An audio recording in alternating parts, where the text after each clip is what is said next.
Hey everyone, welcome to Artcasters number 290. We're 10 more away from 300. Wow, it's crazy we've been doing it for this long. And we've got a guest who hasn't been on for a while. Speaking on about how long we've been doing it, we'll get to her in a minute. But first we're going to do what we always do, and we're going to kind of go around the room and talk about what we have going on, anything we want to promote.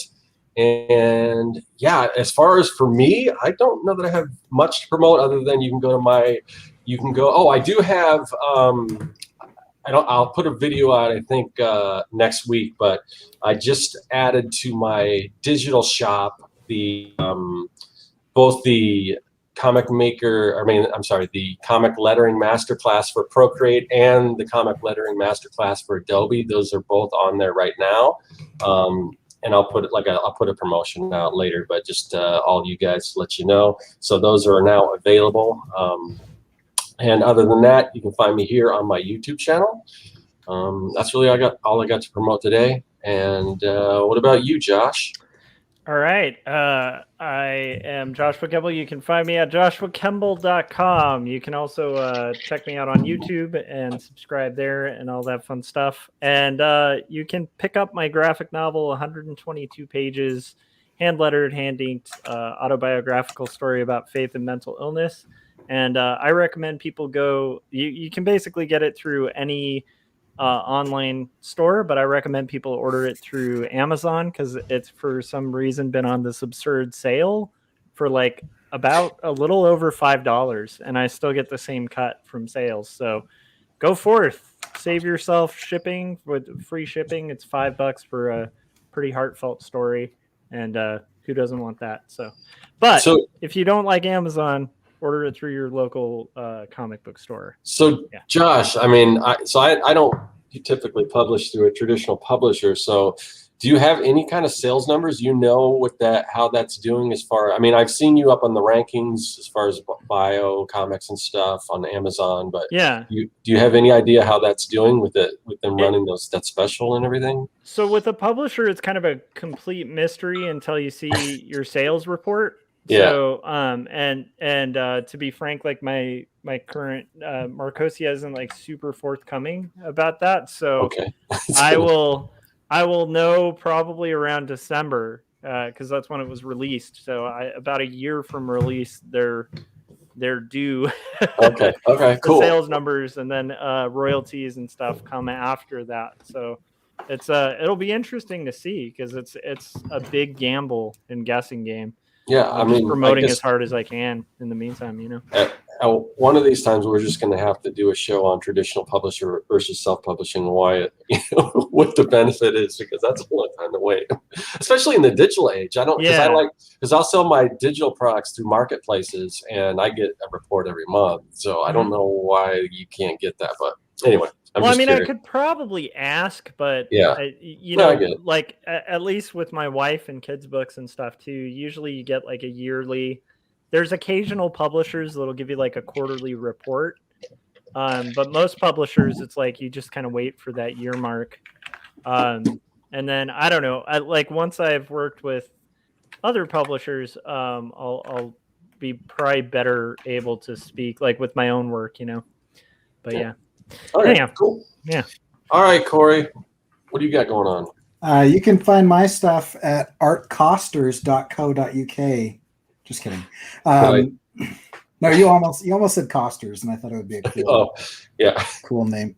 No one will ever be allowed to see my stuff because it's all under lock and key. But the stuff that is available, you can go to coreykerr.com and see stuff there. It's old stuff that I did like a year ago, and it's up.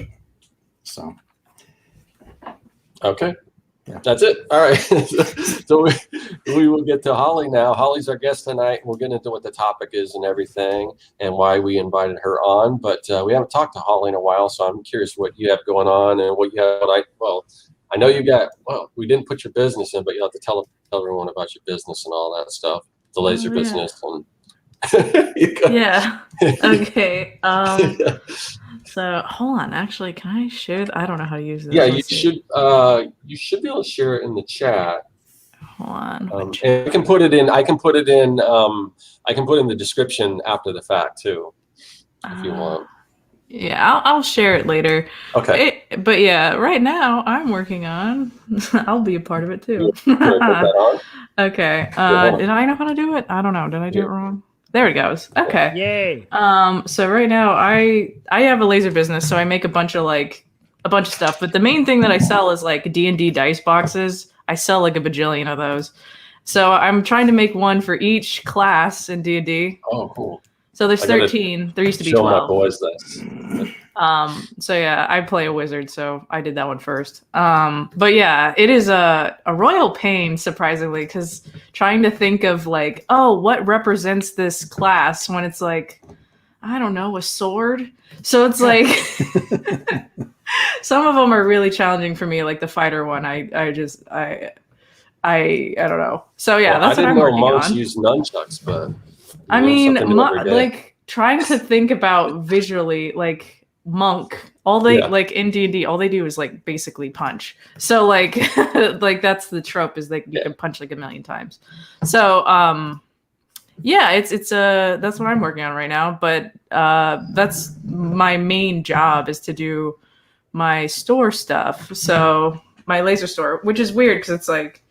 That's why I'm like never making YouTube videos because I'm always like sanding wood and doing that kind of stuff. So yeah, it's not as exciting. I don't know. You're making some cool stuff. And when Holly was first starting out, she sent me some samples and they were great. So I definitely highly recommend.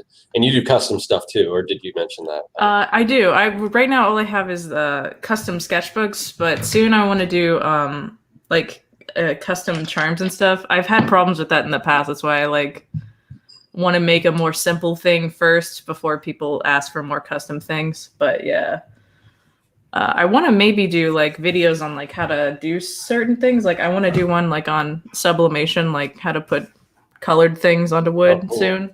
But I don't know. I don't know if anybody would care about that stuff. I don't know. I mean, I think just with you doing the videos, and I don't know. I mean, you know what people watch on your channel, what they don't. But I think a lot of people watch your channel just for you. So yeah. I think whatever you put on there. All right. Okay. So the reason why I invited Holly on because she recently put up a video about Comicsgate, and I don't want to go too deep into Comicsgate. If you want to find out about that, you can check it out. But needless to say, there's a bunch of drama surrounding that. There has been for a while, and it's almost like there's these split camps. But what I liked about her video is I haven't really followed it too much. I have a sort of a peripheral understanding of all that stuff. But I thought it was pretty balanced and honest and everything, and kind of showed she talked about, you know, pluses and minuses from both, and it wasn't one-sided at all. So I just appreciate that, and something I'm just trying to do.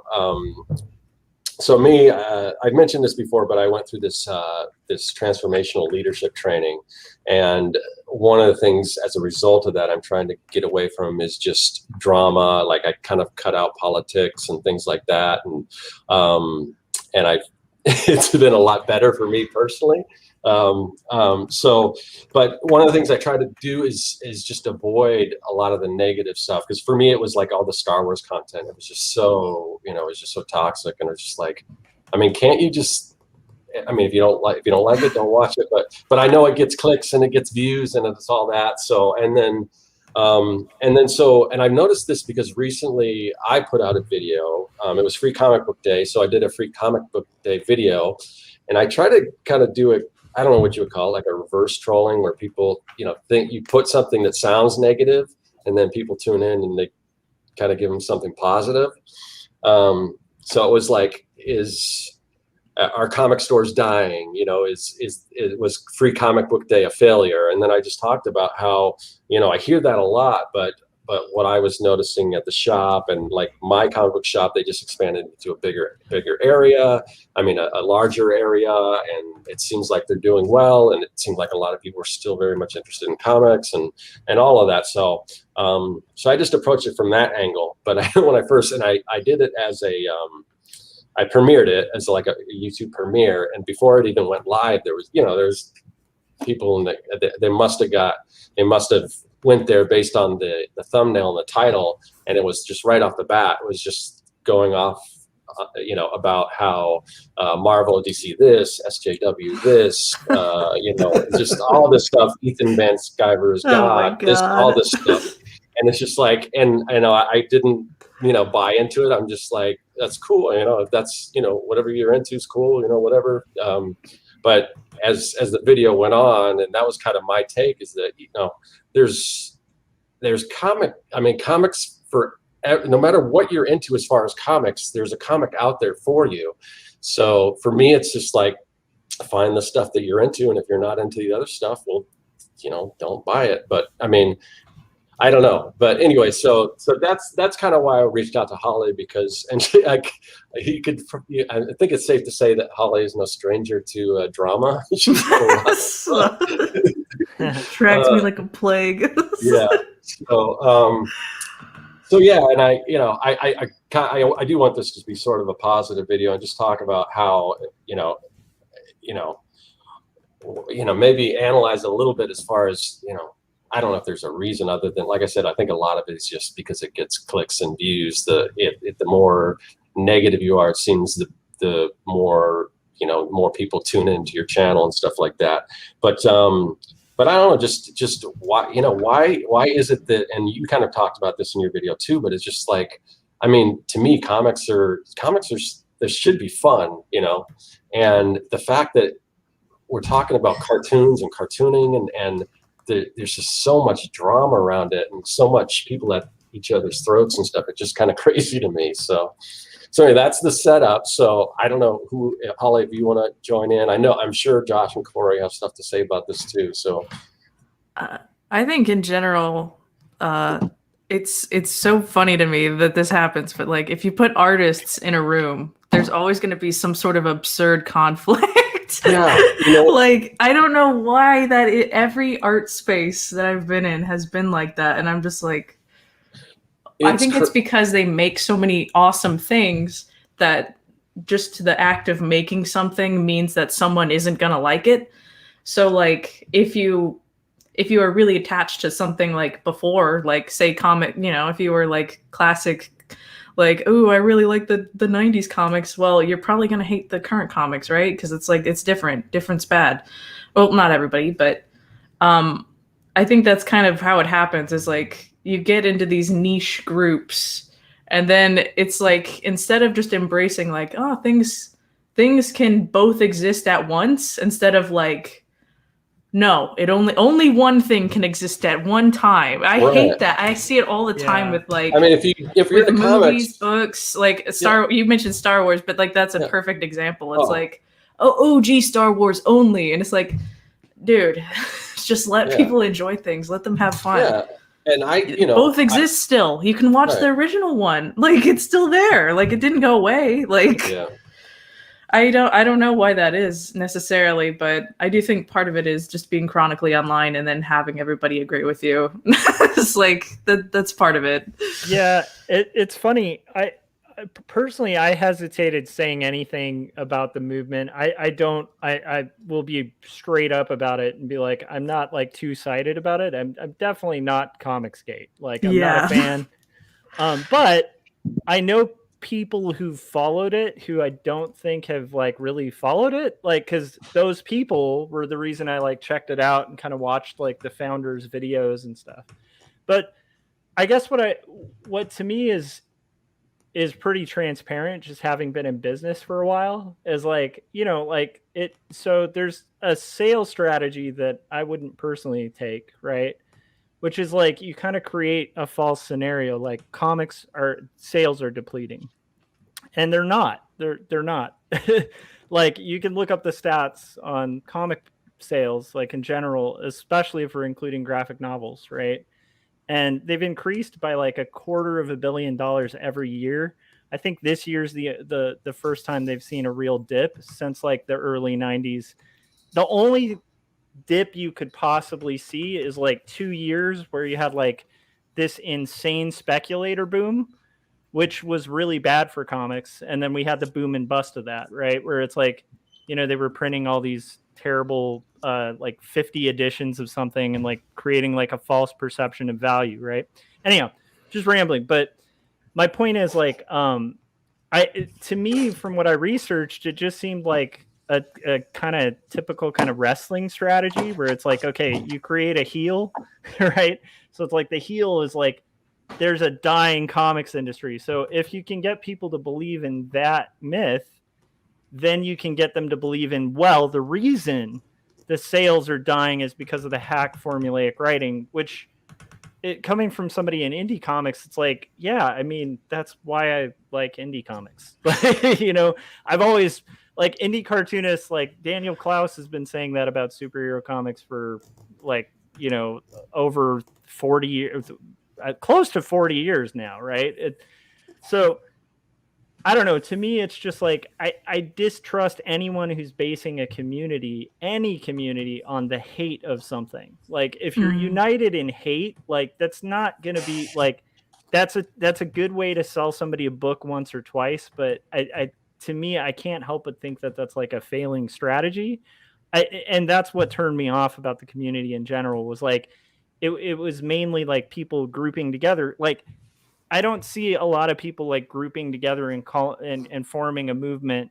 Like, okay, we're going to make SJWs. Like, no, there's just comics, right? And comics are all over the place. You have your Frank Millers and your Dave Sims, you know, who are like really right wing. you have your, you have your cartoonists who are really left leaning. They write their comics. They always have their politics inform their comics because that just happens with everyone, right? And like, I guess my point is just, I distrust anything that's like based on like the hatred of something. Where I feel like if they were uniting more on a cause, that wasn't just sort of like, this is what we aren't. Like that's a bad definition. If you're defining yourself by what you aren't as opposed to by what you are. And like that to me is the biggest turnoff of that movement. So, because I don't see a lot of cartoonists defining themselves by what they aren't. And that whole community seems to be defining itself by like, well, we hate this and we hate this and we hate this. It's like, okay, but like, could you just form a comic thing just based on like what you like? And then if it's things you like that you're not seeing in comics, just make the comics and sell them. Like, you know, rather than using the hate to sell your own books, you know, I don't know. So long story short, the reason I even am vocal about it was because I literally got pressured by members of Comicsgate to like not talk about it. And like that to me was like, this isn't a cult. I've never talked about it until then. And then I was like, this is bullying. Like, I don't respond well to that. Like, you guys supposedly are for free speech and stuff. And so I did a video about it because of that, just in response, where I was like, this is stupid. Like, why would I ever like kiss the ring of some group just to like not get bullied online or something? Like, that's just, I don't know. That to me seems like counterintuitive to what they even claim they're about. So, and I've never experienced that from the other side. So like, to me, that, that's the reason I'm like pretty vocal, about it. But I also just think in general, like, it's just good policy to be nice to your coworkers. Right. And I work with a lot of artists, but we usually don't crap talk each other on social media. And if we did, we'd be pulled into HR, right? You know what I mean? Yeah. Like, that's just kind of standard practice in any industry is like, just don't like, if Scott and I worked professionally together, I probably shouldn't go online and talk about all of Scott's shortcomings. Right. So I don't know. I'm rambling, but I guess my point is like, can people just be cool and sort of present their ideas in the art and have the art sell as opposed to like sort of have to create like this weird pro wrestling thing where it's like you buy my comic and you're fighting the bad guys. It's like, are people buying your comic for your comic at that point? Or is it just like sort of a political statement, the cash that they're giving you, you know? And like, to be honest, like a lot of the comics don't impress me either. So that's I know that's a long-winded rant, but it's like I get a little annoyed by it, and it's mainly because of the fact that somebody literally told me like, well, as I forget how they worded it. It was kind of like it'd be a shame if like something broke in your house or something. Oh my god. It was kind of one of those where they were like, just don't Italian mob boss. Yeah, they were like, what if I just broke your fingers? Like, what? I remember, okay, I was doing a live stream. Somebody was like, well, do you follow like Ethan Van Sciver? And I'm like, no. And I was like, hey, like I got friends and stuff that are, you know, right leaning and stuff, but like politically I'm pretty left. And like, so I just don't think like he'd be into what I do. And the guy was like, well, as long as you don't say anything against Comicsgate, you know, you're good. And I'm like, what's that supposed to mean? Like, and he's like, well, you know, like nobody will come after you. And I'm like, oh, come on. Like that's so I don't know. For me, like that's sorry for rambling, but that's why I take a stance on it. Honestly, I don't care. I love Robert Crumb, right? I love his work, and there is so much problematic stuff in Robert Crumb's work. I love Winsor McKay's work, and there is so much troublesome stuff in Winsor McKay's early work just from the time it was made, right? Mm-hmm. It's possible to like love work of people you may not even agree with ideologically, and I think that's great. So I don't want to ever crush that or anything like that, but I just think it's a shame when there's a community that starts I guess that's what to me was like the turnoff, was like that the community is sort of policing online, and it's the very thing that they're supposedly criticizing. And I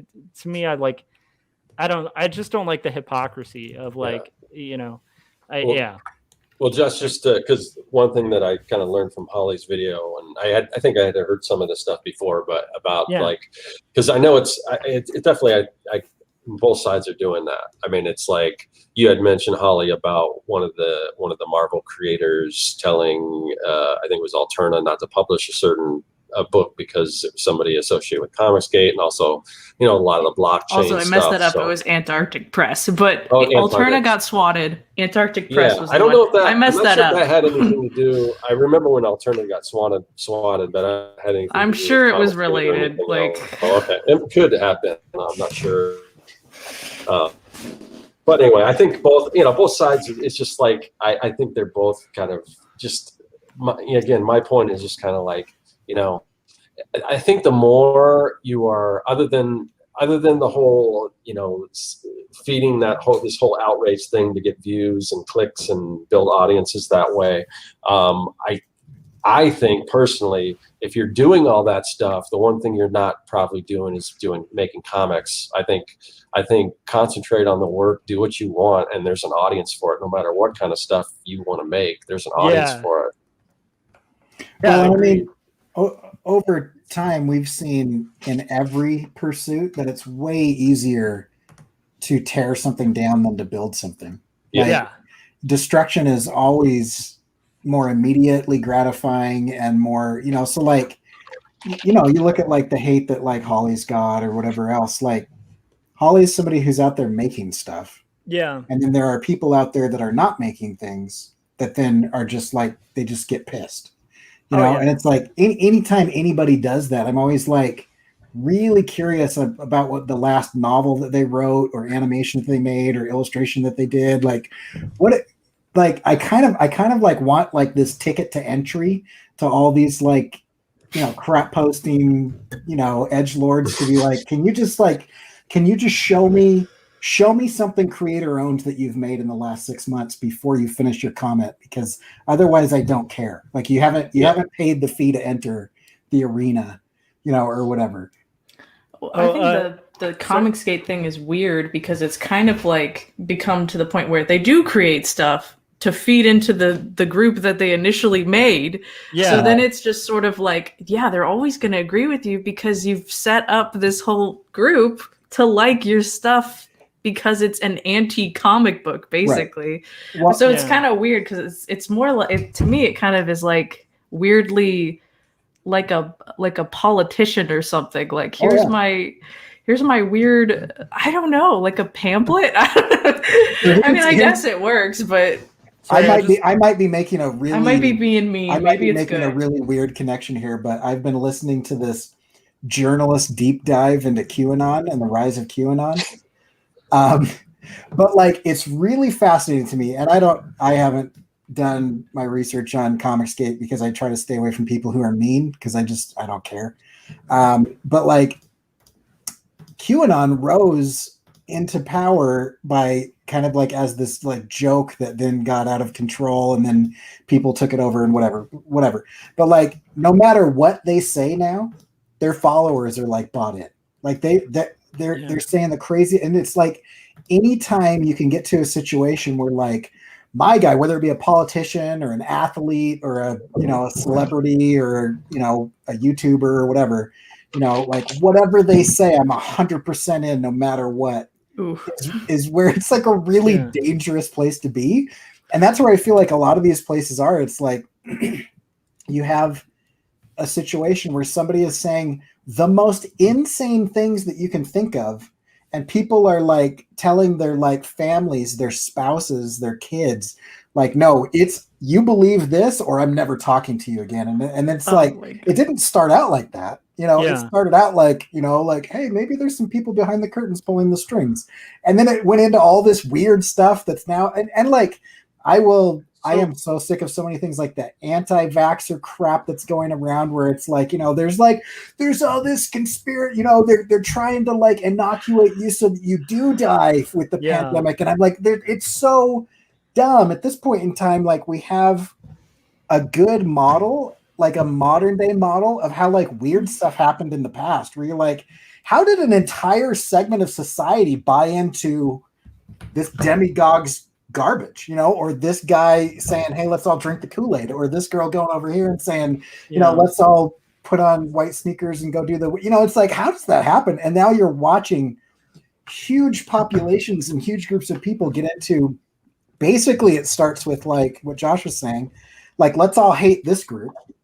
This group is the enemy, and that's always the model. Is like, if you can point the finger at somebody that's not you, then you can ignore all of the problems and all of the responsibility that you have for those problems and all of the things that you could be doing to fix the stuff, because it's the X people's fault. And as long as there's this other that you can hate, then it's like this whole thing, and it's weird to me and sad to me that like human behavior so easily falls into like hating the other. It's just such a strange thing.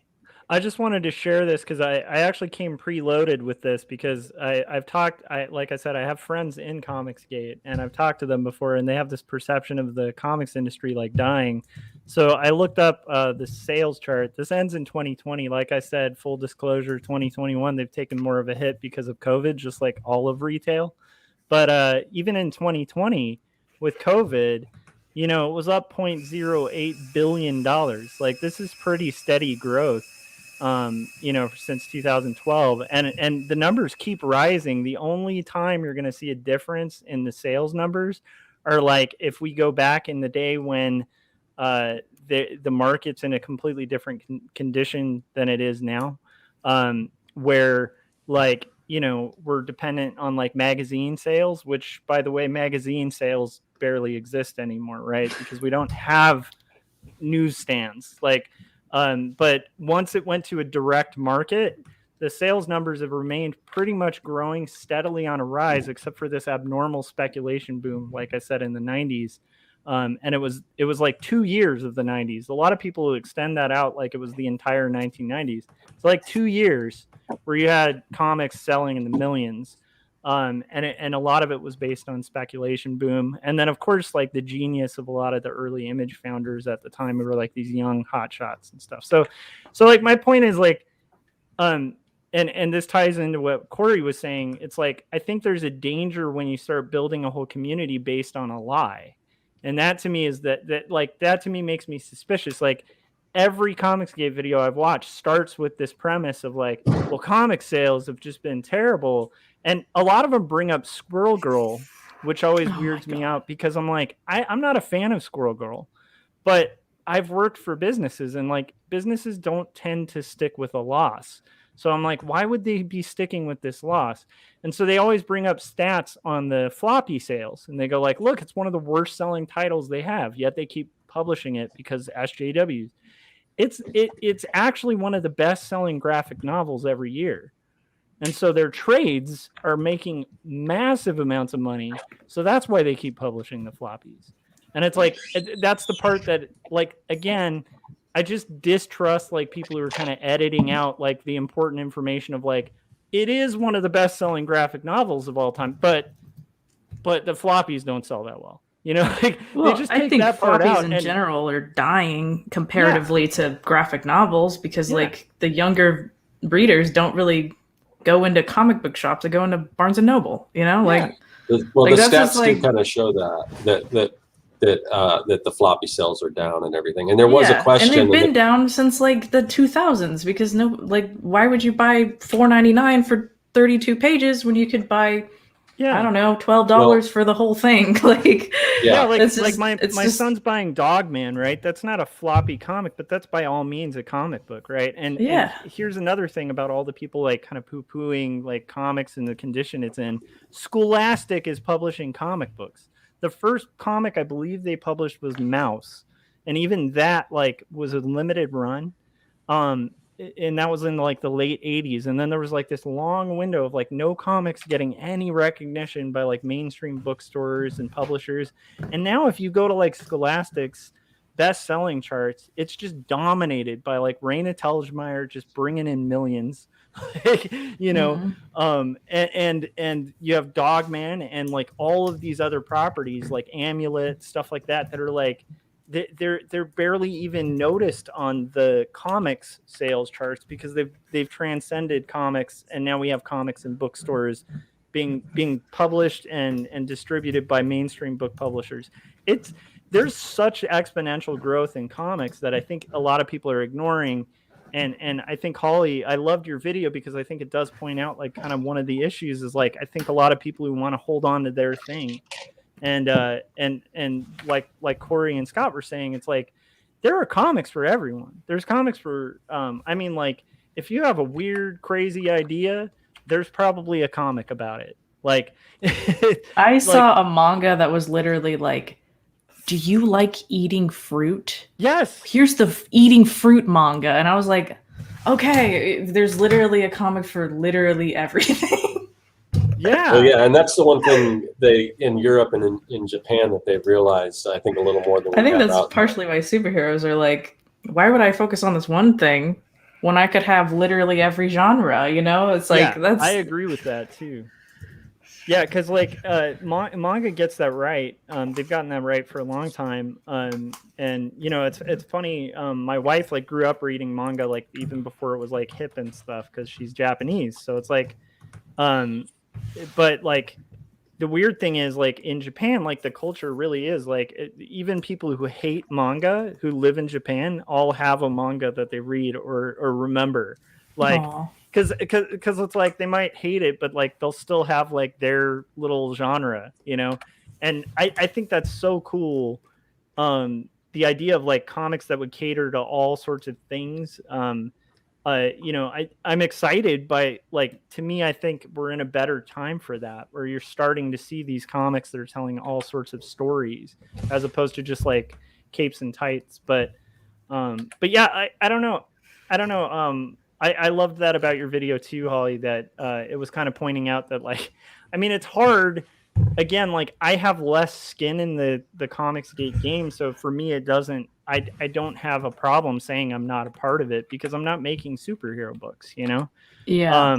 I think it might be a little harder or braver to say that if I were like trying to make kind of mainstream looking stuff. Like I wanted to make the next Spider-Man or Batman or something, but like, yeah, the formulaic complaints about the writing, it's like, I agree with most of those, but I don't think that's anything new in comics, you know? I also think it's like, you're complaining about formula in like a genre that's like literally built on formula. Like, are you serious?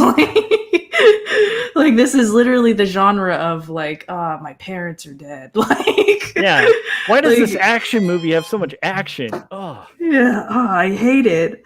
That's like complaining like, I hate this anime. They have such ridiculous expressions and there's like 5 frames per second. Yeah, get with the program, sir. Like, yeah.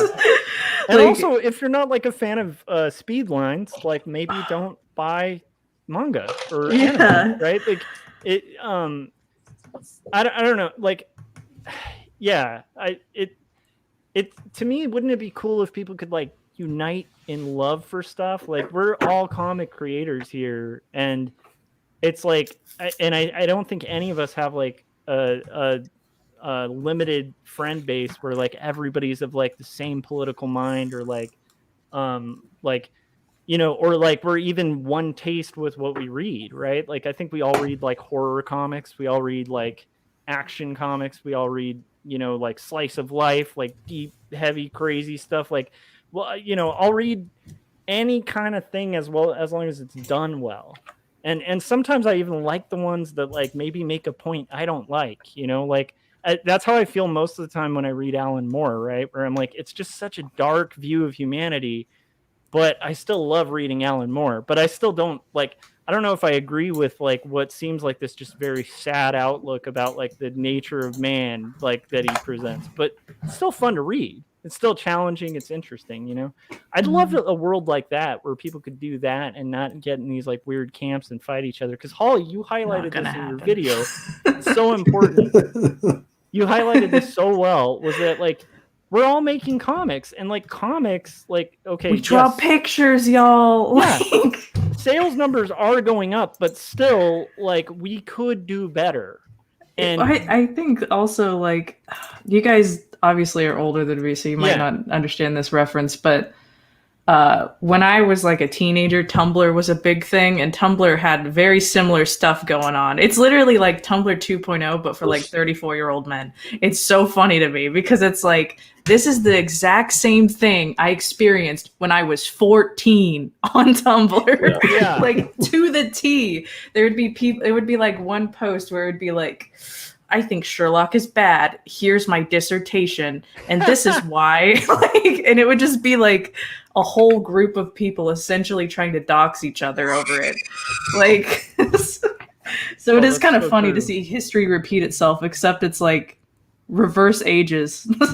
Well, speaking of history repeating itself, I mean, the whole thing, I mean, I can agree that the comics published now aren't like the comics that I grew up with, but I can see that but the audience, there's still an audience for, like Josh said, they're not going to keep publishing stuff if people aren't buying it. If they're just not, and they're going to cancel something if it's not working or whatever. But I remember, you know, growing up when I was reading comics, my dad was like, that's not my Flash. You know, my Flash has a colander on his head and runs around. My Green Lantern, doesn't have green, he's got a red shirt and all this stuff, and I'm like, and I'm looking back at the stuff that he liked, and I'm like, yeah, that's kind of lame. I mean, but so it changes. You get older, and just like music, when you get older, I mean, it's like you just tend not to like the same kind of music. So, but obviously people are, well, I don't know, you know, people still buy music, but not in the same way, but still it shifts. I mean, there's people are making the stuff people are making now, whether it's music or comics or whatever, there's an audience for that. It may not be you, but that's okay, because there's plenty of stuff out there. Like I said, whatever you're into, and that means pretty much everything, anything you're into, there is a comic book out there for you. You just kind of have to find it. And like I think it's been said here, just why tear each other down when, you know, this is a medium we all love, whether you love the same type of thing. I mean, but going back to what Holly said earlier, it's kind of funny because you were talking about, you put artists in a room and then they're just gonna, you know, kind of like fight it out for some reason. That's so true. So my girlfriend's been watching this show, and I've watched a few with her, but it's Ink Masters. It's just this it's a reality show. It's this, I love that show. Tattoo artists. Okay. It's so good. I realize when they do any reality show, when they cast them, they pick a certain person, certain kind of person that's going to, create drama and all this stuff. So I understand that and everything, but just watching this and having, like I said, gone through this leadership training and everything, where one of the main distinctions we talk about is 100% responsibility. And you kind of brought this up, but just, I think Corey brought this up, but just, or maybe it was Josh, but just being responsible for, if you're responsible for yourself and not blaming everyone else. I mean, if you're putting things on other people, then how do you have any control over, over your life or whatever, if everything is somebody else's fault? So, and then, what I've been, learning and everything through the training I'm going through is it kind of goes beyond even things that you wouldn't think you're responsible for, like even something as huge or crazy as the pandemic or whatever, or like there's been a lot of flooding going on over in Scottsdale where my girlfriend lives, and it's just kind of chaos. The house is flooding all the time, and so it's like well, how did I create this? How did I create this flooding? And whether you physically created it or where you believe that or whatever, that's kind of beyond the point. But just when you say that, when you recognize it, you can see how things like that are showing up in your life in other ways, and it just helps you kind of address that. But in watching like this Ink Masters, I mean, they're just at, I think it was season 2, or I don't know how many seasons there were, but just, I think you can be in a competition with somebody else and have the competition be about the work. And of course that's not going to get as many views. It's not going to gauge people the same way. I understand that. Great British Bake Off, man. Yeah, it is. I've seen that. She watches that too, and that's very different. They're all kind of friendly to each other. They're super supportive of each other, and it is like one of the most popular TV shows. Exactly. Yeah. If you like Ink Masters, you should watch Dragula. I know it's a stretch, but it's on Netflix. Watch Dragula. I'm telling you, it's the same level. The artistry in that is insane. I'm not even joking. The costumes they make are like next level. I'm just saying, if you like Ink Masters, watch it. Well, I always try to get people into it. Yeah, I will definitely. If she's probably already familiar with it, maybe, I'm not sure, but yeah, just watching these artists in the room and just conniving and like tearing each other apart. I think like I said, I think you can still have competition, have it be about the work, but not have it be personal. And I understand there's strategy and there's things you want to do to assure that you get to the next level, and maybe somebody who's at your level doesn't get there. I understand that, but it's also personal. And the one thing that really bothered my girlfriend was that there's only 2, at least at the point where I jumped in, there were only 2 females, and they were the worst to each other. And she's like, I hate this because they're the only 2 out of all these guys. Why are they, why are they at each other's throats? So, I mean, it seems like, they should, Unite. kind of have some sympathy for each other, but, anyway, so, but, these are artists. And like I said, I mean, they cast these people and everything, so they're looking for a certain type, but that was a good point. What Corey said was about the British Bake Off, because I've seen that too. Yeah. And like you said, that gets great views. So I guess that's kind of the reassuring thing, is that it doesn't have to be. And I get a lot of, I mean, not a lot, but for me, I get a lot of comments on how positive the videos are, even, that take on it. Especially, I think, anyone that's part of my audience that watches my stuff, they pretty much know what they're going to get, even if I put something that's sort of a little clickbaity or whatever.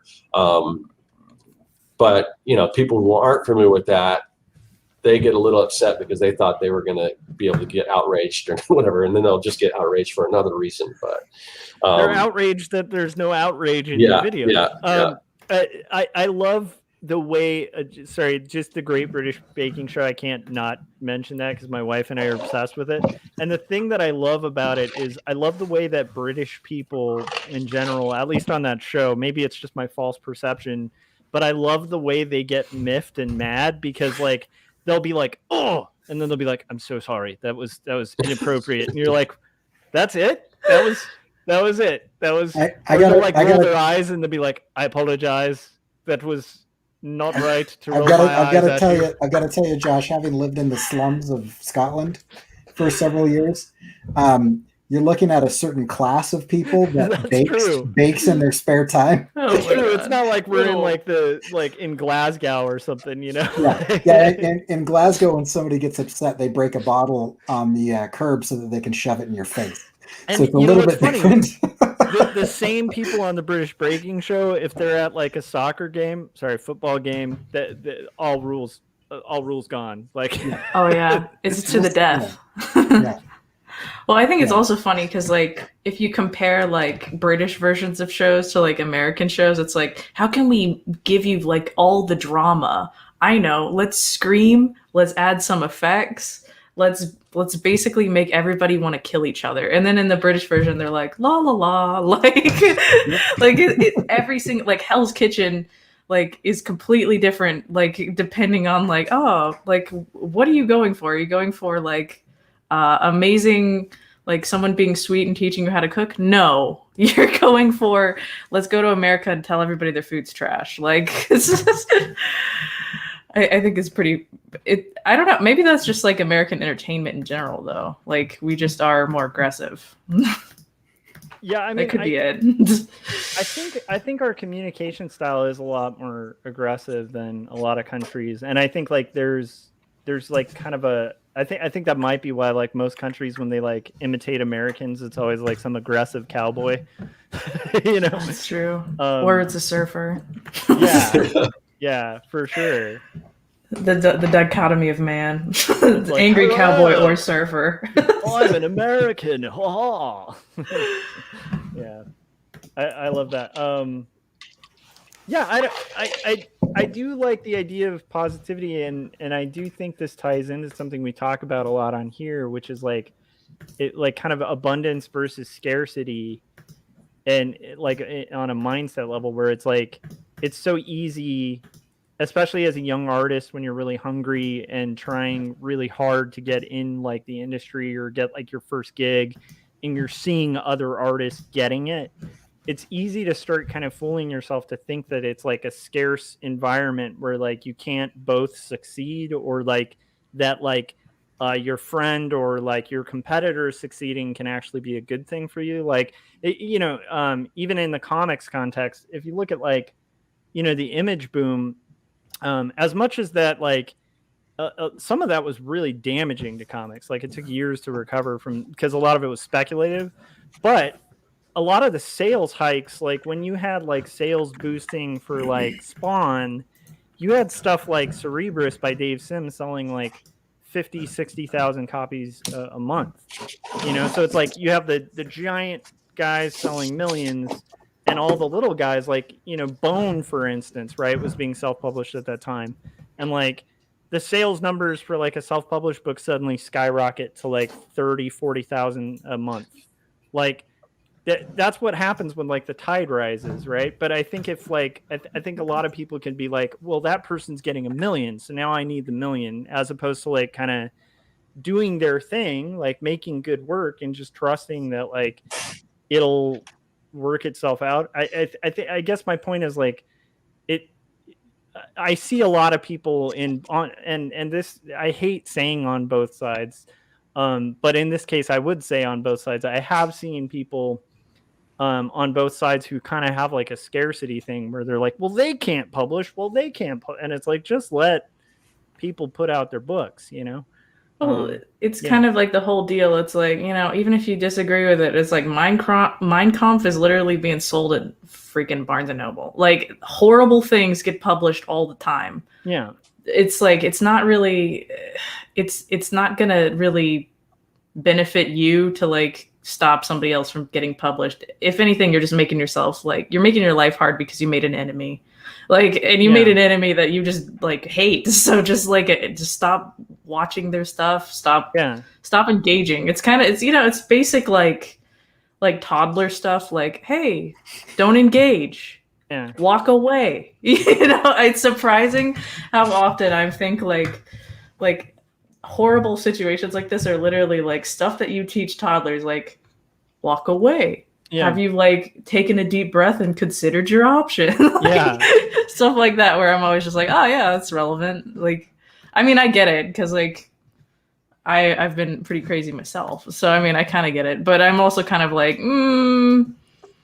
maybe like calm down on your obsessions if it's like negatively impacting you and hundreds of other people. Like maybe take a deep breath. I don't know. Like that's just me. Yeah. And I guess if you're constantly being validated, maybe you don't see it as like a problem, you know? Yeah, no, I guess that's the issue. If you're constantly in a community that feeds into itself, you'll never know if it's a problem. That's such a good point too. Like kind of like if you surround yourself with yes men, it can be dangerous. You know, I've seen that happen, you know, with people, especially in like leadership roles, where, you know, leaders who surround themselves with people who are just going to say yes and kind of do whatever they sort of dictate tend to have like this fatal flaw of like they can just double down on an error and just like no one's going to say anything because everyone's just like yes. And I love the idea of like having kind of some diversity around you to kind of keep yourself in check too. That's really cool. But yeah, it is hard sometimes to try to take the positive route because it's so easy to go negative. You know, it's kind of like the making art thing. It's like I have an easier time like watching a really bad movie and just like crap talking that movie. Like I would have an easier time doing a write-up of that. Like if I had to review it, I'd be like, that's an easy review to write because I'm just full of like how bad the thing is. It's a lot harder to like write about stuff you like because then you have to like justify it and say like why you like it. And that's a lot harder for us, I think, as human beings. And similarly, I think it's like there is like an addictive nature to going down that like that dark rabbit hole, you know, of like you know, being like, this is what's wrong with things. But I do feel like if people really love comics, they're probably going to be spending more time talking about comics they like and spending more effort doing that than just spending most of their time tearing down other comics, you know? That's what I never really got, because it's like whenever I like something, I'm like full-blown obsessed with it, aka if you were like on my Instagram during the Harry Potter phase, forgive me. But hey, there's nothing wrong with Harry Potter. Listen, I'm sorry. So it's like it's so weird to me because it's like when you're really into something, you're like really into it. So it is pretty weird. It's like I never really understood like the hatred of something from that because I just don't see where it leads to, because you're not going to get more. What you're going to get is more content you hate, which like that sucks. Just, I don't know. Like whenever I get excited about something, I talk about it. I'm like, okay, how can I fuel this so I keep making more of the thing that I like? Or, you know, like that's why I watch comic videos to begin with. Although a lot of Comicsgate videos make me hate myself. So like, I'm like, why did I click on this? So it's like, and now my feed, like if you watch like a couple videos, your whole feed's ruined. So it's like, okay. It's like I watched one video of like, I was like in my recommendation of like a bear eating honey. And it was like, it was funny because he fell out of the tree. Anyways, my feed for like the next 3 days was just, you like bears, right? I guess. Algorithm drives me nuts. I keep having to go back to my subscriptions, my subscription tab, because it's just like that. They just keep feeding this thing. And I'm in this loop now where I'm just watching and they've got me. They're just recommending these videos. And it's not even like I want to click on them. Some of them will just stay. They've been up there for like a week and I haven't clicked on it. So obviously I don't want to click on it because it keeps showing up. But they're like, no, you want to watch this video because we're going to keep showing it to you, even though you haven't clicked on it and it's been showing up for a week. But it's and then some of the videos I'll click, but now it's like I am watching the stuff that they're recommending and it's pissing me off because you're feeding it. Yeah. It's so hard though, because sometimes the thumbnails are so tantalizing. You're like, what could this mean? I have to know. Yeah, I've totally fallen prey to that too, where you end up going down like a YouTube rabbit hole. And like my obsession for a long time was like all these ex-Scientology stories. And I was just like, oh my God, it's so fascinating. And I went down that rabbit hole and like, that was like 2 years ago. And I still get recommendations of like this is like an expose on this thing that happened, and I'm like, I can't go down that rabbit hole again. It's too interesting, and also, yeah, depressing and angering. Yeah, it took happens so to long. me every day. I'm just like, I want to learn about canning things. Like, how hard is that? There's like 400 videos on like, you need this lid, you need this one, and I'm like, oh my god. If you want a new obsession, Holly, I don't know if you've checked out Power Comics. Jim Lujan recommended it to me, and I was like, Power Comics. It is so great. It's a show where these guys like deconstruct like self-published comics from the 1980s, but they have like the requirement that the comic has to have been trying to be mainstream and kind of failing at it. No. And so it is so cool. And the hilarious. Stuff that they dig up is like, these are gems. The stuff that they're digging. I mean, they're. It's like, how do it's they like even get those so, though? It's so bad. It's like it's good. Someone's basement kind of stuff, I guess. If it's an indie comic. So a lot of them like were actually distros. Yeah. It's that sounds awesome. It's during the 80s like black and white boom because of the distributors. Like at the time, it was just like this perfect time and place where like there was this obsession with just like these self-published like black and white books. And so like you have books that were made by like a junior high kid that, did print runs of like 10,000, like, but they're like stuff like John Tar, the male stripper character who kills an elf in a trash can and then gains superpowers. It's amazing. And like the anatomy is all bad. I mean, it's great. It's wonderful.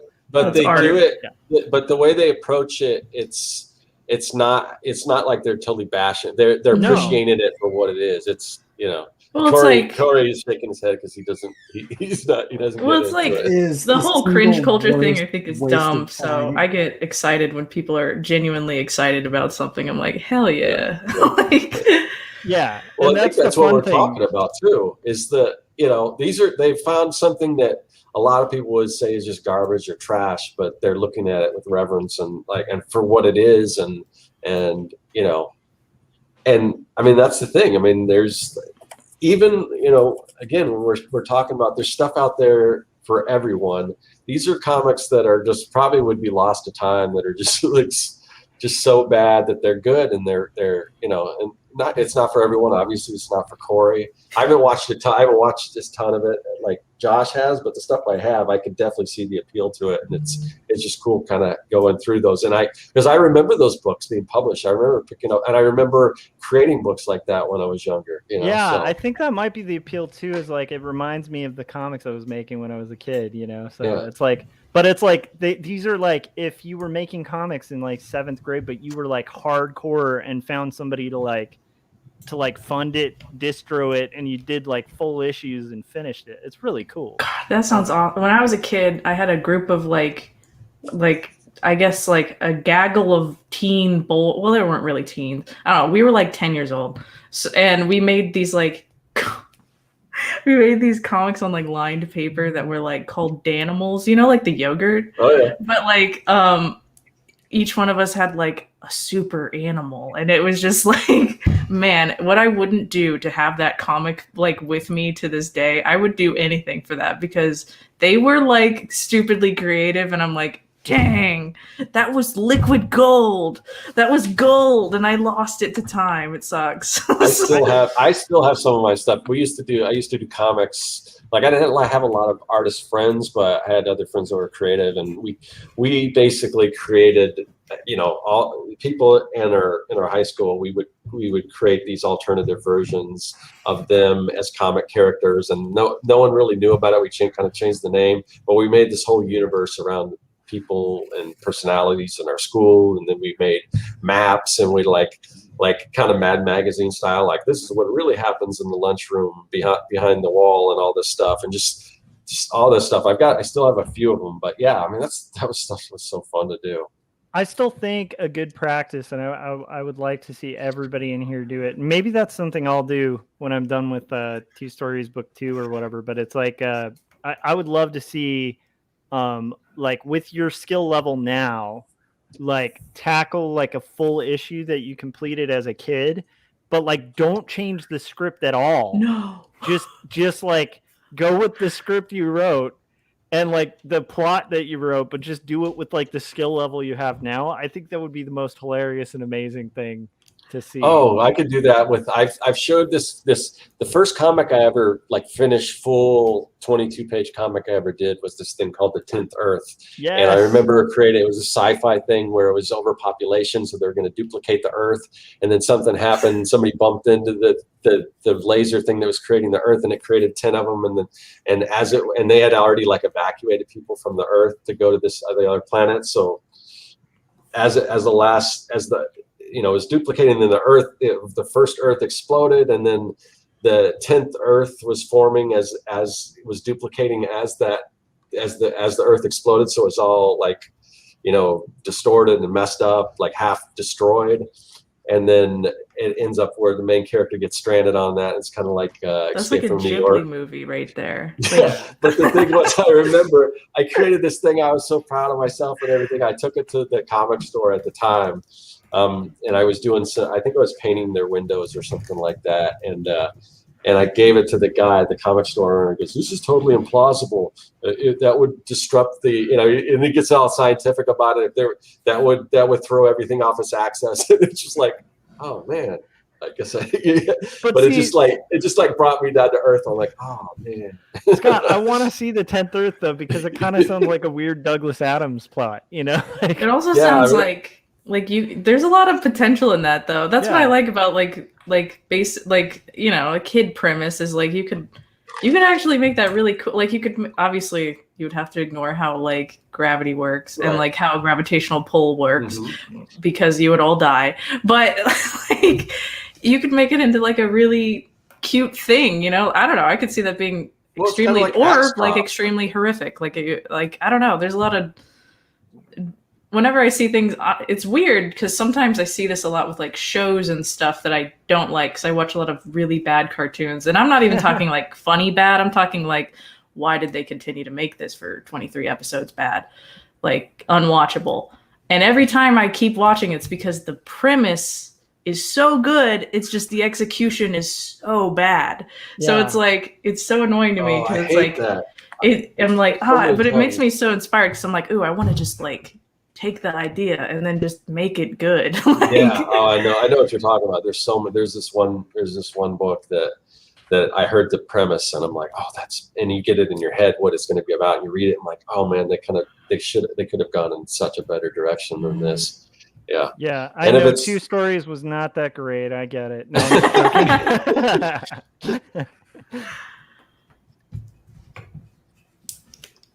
so I love the idea of that kind of exercise. Like for me, that sounds really appealing too, because I really do think a lot of storytelling isn't necessarily in like some genius like new plot, but a lot of it's just about execution. And so I kind of feel like you can execute something pretty well, even if it's like a crazy premise, and have it be pretty awesome, you know? If you've ever watched JoJo, that's exactly what it is. So I still haven't yet. Is it good? I don't know how to explain it, but like yes, and very much so no. Like that's the only way I could say. Like you just have to prepare yourself. Like if I tried to describe the plot to you, you'd be like, "That's not a plot. That's just words." Like I love it. Like, okay. Started off with vampires underground, and then they like decided to create vampire clones, and then like it's absurd.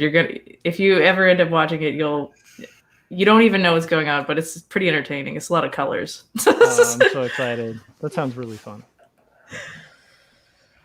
Yeah.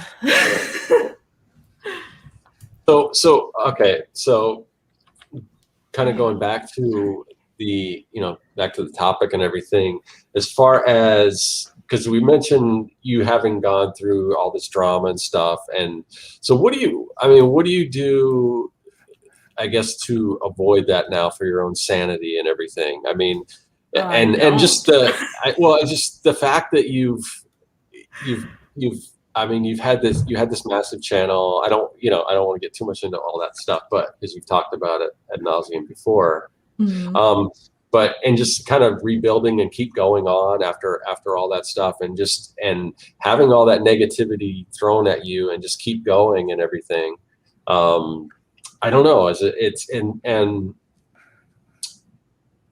And we talk about all this negative stuff, and I know because, I mean, you're very opinionated. You're very, that's what first attracted me to your channel, was just the way you talked about different subjects. But I never felt like it was mean-spirited at all. I mean, you'll talk about stuff you don't like, and all that stuff. But I think it's still very different than a lot of the stuff we're seeing out there. So I don't know, as somebody who's trying to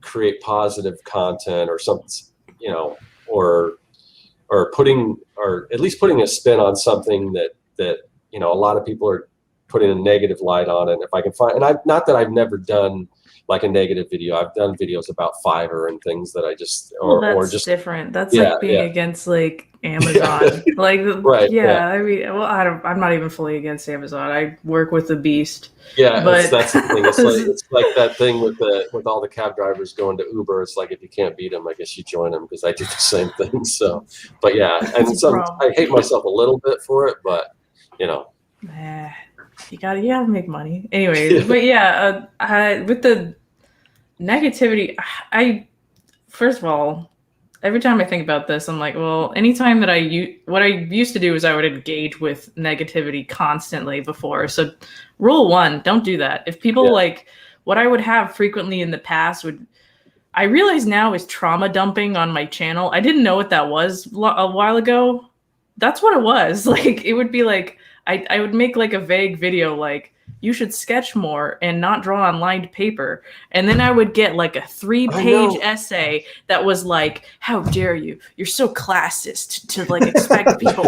And like, it would be like so long. And then they would also go into like really horrific things like, and I can't believe that you support this. I would engage with it. Yeah. And then it would just go back and forth. And then I would feel awful. Except there was hundreds of comments like that. Yeah. So as you can imagine, it didn't exactly like make me feel great. Yeah. So it made me like very like adversarial to like the people that I was actually making videos for. Cause I was like, it was like I tried to guess the thing that they would be mad about. And no, there'll always be something someone's mad about. So I think the thing is if you have an opinion, just expect like you're going to have somebody be not agreeing with you, and that's fine. But it doesn't mean you have to like engage with something that is empirically like wrong. Like, hey, maybe if you talk about like your awful childhood when I was making a video about pencils, like I don't need to engage with that. That's not relevant. Like, or if it's like a valid criticism, like be like respond in like a healthy way. Like, yeah, I could improve on that. And then don't respond again. It's basically learning to just like back away, which is something that's so hard to do sometimes because, like when you create stuff, you like feedback, and that's just the hard thing is to just like I was saying earlier, like you don't want to be chronically online, like being too invested in what other people think about your work or you is just never a good idea. Yeah. And it's a hard game to win, right? Because I mean, like the more eyes you have, especially like this size your channel grew to, it's like you're literally in a scenario where you cannot please everyone. And I was also like not well, So I mean, like I'm also kind of just like, true that. I thought genuinely like drawing 600 pages was like LOL, no big deal. Like like you're supposed to do that. Like mania be like that sometimes. So like being weirdly aggressive about things was a disorder, and people didn't know that. So it was really hard for me to be like, oh yeah, that's like don't do that. Now that's why it's like when when I don't have my channel now, I'm kind of like, oh yeah, well, it's probably for the best because like a lot of that stuff was super disordered thinking. So I'm kind of glad it's not out there because I don't want other people to like hurt themselves or like feel weird, because that's the weird thing when you're like mentally ill is like if you're not in check, you could be hurting other people because they're having the same thought patterns as you, which are crazy thoughts, which I know people don't like hearing the word crazy. I know that's a weird mixed bag. They're like, oh, that's kind of ableist. I don't know. That's how I would describe myself back then because I was bad shit, like for real. So sorry, but yeah. No, that makes sense. I mean, But, you're at a point where, especially before with the old channel, where it was probably physically impossible to respond to everyone anyway. I'm kind of at this point where I do, even with the negative stuff, I do try to engage everyone, because I just, and it just depends. If it's an all-out attack or whatever, which I don't get much, I think it's the stuff I put out there. But every once in a while, you get something that's just like, how do I respond to that? Or it's just something, just something, somebody says something horrible. Just sometimes I like those comments so that I can get so I can get people to comment on them. I'm like, they'll yell at me about something awful, and I'm just like, and then I know it's mean, but it's kind of like, I saw it, but I'm not going to respond. It just makes them more mad. I know it's mean, but it's also kind of, what am I supposed to say to that? Like, that's the thing. And there's certain comments like that, but even if it's something I don't agree with, I do try to address it. And if it doesn't feel attacky and I just have a difference of opinion, I'll state the difference of opinion, and maybe have you thought about this, or this is the reason why this, or I like this, or whatever. But I do try to respond to everyone. And sometimes it's kind of like, how do I tiptoe around this without, I don't know. It's just weird, because just at the point I'm in right now, I just feel like it's important to interact with every comment, because I can. I mean, eventually, maybe I'll get to a point where I can't do that, but it's, Sorry. Big dog, probably. Yeah, she's pretty big. I feel kind of bad about this, but like, I read the comments, but I don't always respond to all of them. I respond to like the top ones that all sort of have like the same sort of like line of thinking. So it's like, if everybody sort of like says like, oh, can you do this? Then I'll just like comment on one of them or something, because I figure if they're reading the comments, they're probably going to read that one. Yeah. But like, I can't, I don't know. I think it's, responding to all of them is just like, I don't have the mental. No, you can't. But the thing is, the funny thing is, I don't think everyone expects me to comment on everything, especially if you just happen upon like one of my bigger videos that has 100 or 1,000 views or something like that. Some people comment on that, and I think they might be surprised that I answer them, because they may not go to my channel and find out, well, not all my videos are like that, and I don't have that many views on all my videos, or whatever the case is. But like, sometimes somebody will say something negative, and then you respond. Then it's like, then they kind of walk it back, like, I didn't know this was a real person, and they're actually responding to me. That's happened to me hundreds of times. They're like, oh, I didn't know you would read this. And it's like, you didn't know I would read it? I made the channel. Like, like, I'm not Shane Dawson or whoever. Like, I don't know who the famous people are anymore on YouTube. David Dobrik. I hear his name a lot. I have no idea who that is. I've heard the name too. I don't know who that is either. I'm like, I think he has brown hair, and that's all I know. But YouTube's a whole beast. Although I do like now with the commenting thing, they see like this person, like before it would just be like, you would have to go to the video to see the comments. Now it'll be like tagging the people, kind of like how like Twitter works, where it's like you tag the people, which I like that now, because people can actually see that I responded to them. So it actually incentivizes me to like respond sometimes, because before I could respond to them and then I would get like a message on Instagram asking me the same thing. I'm like, okay, well, I responded already. So, I mean, YouTube's getting, it's like 2 steps forward, 10 steps back with YouTube. Yeah, so it's getting better at some things. Yeah. All right. It took me forever to figure out the new creator studio. That was like, I kept reverting it back every single time. Sorry. Yeah, I think I got it now, and then they'll probably change it again now they've kind of figured it out. But I don't know.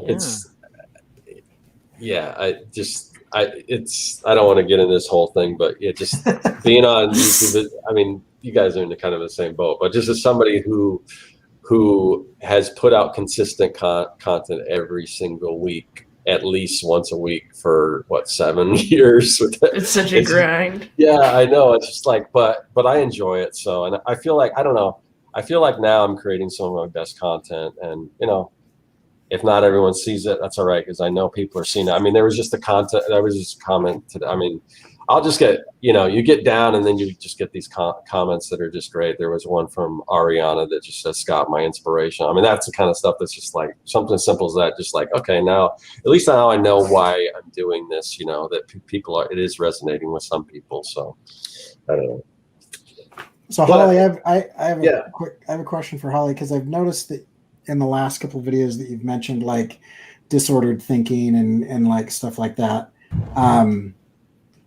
How are you trying to like, kind of overcome? Because for me, the size of channel that you and Scott have, I don't know. Like I have very few people that watch my videos, and if I get a negative comment, like it takes me out. Like I'm like out. I'm like in business, I'm really thick-skinned, but for some reason, like when it comes to like my personal projects that I'm showing online, and somebody says something, like it knocks me on my butt. So I'm curious on like, now that you seem to be moving into like a healthier mental space and like taking care of yourself and your like emotional intelligence and things, are there things that you're doing or not doing that you feel is healthier than maybe the disordered way that you were reacting before?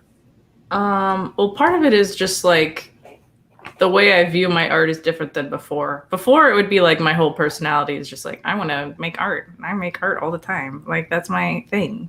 Mm-hmm. Now it's just like I have hobbies, interests, and other things, friends. I go to work. Like I have a life. Okay. My life isn't just drawing. So if you insult my art, like whatever, I have a cat, I have a life, I have a family, so whatever. Yeah. I have friends who actually like my things, and I have a lot of people who actually like my stuff too. So it's kind of like, it's not like, I don't perceive it as like a personal thing really anymore. I think I took it like somewhat too personally before because it was like my whole identity. Nowadays, it's just sort of like, oh yeah, you're kind of right. I mean, you said it in like the meanest possible way, but sure. It's like, I saw one that was like, why do you always draw characters with snaggletooths? And I was like, whoa, mean. I don't even. It's just like a little tooth little, like, like a little indication of their like gums. It's not a snaggletooth, sir. That's what I want to say. But then I'm like, IDK. And then I never respond past that. And it's one of those things as well. Like, you don't know the age of the people typing, which I wish YouTube would do this. It would make YouTube so amazing if you could be like, this is Tanner and he's 12 and he says your art sucks, and I'm like, well, that's Tanner for you. Like, yeah. That and like this may be going too far, but like what Corey was saying, if you could prove, like, if you're going to make a negative comment about somebody's art, well, what have you actually created? What position are you coming from where you can judge this? Yeah, it's one of those things where you just have to like think about the whole, like sometimes I always like in the past, I guess I would perceive like everybody in my comment section as like an artist, which is weird because like, it's an art channel. Yeah. No, not the case. A lot of people who follow me have no idea what I'm talking about or what I'm doing, or maybe they like doodle on their free time, but they don't draw really. So like sometimes I'm like, they don't even like, when you are in the art sphere for long enough, you know how to like give a critique because like, you get critiques. So when I see people who give criticism in a really harsh way like that, I'm like, do they actually care? Like, what are their intentions behind what they're saying? And it's like, if you are intentionally trying to make me like feel bad, you've succeeded.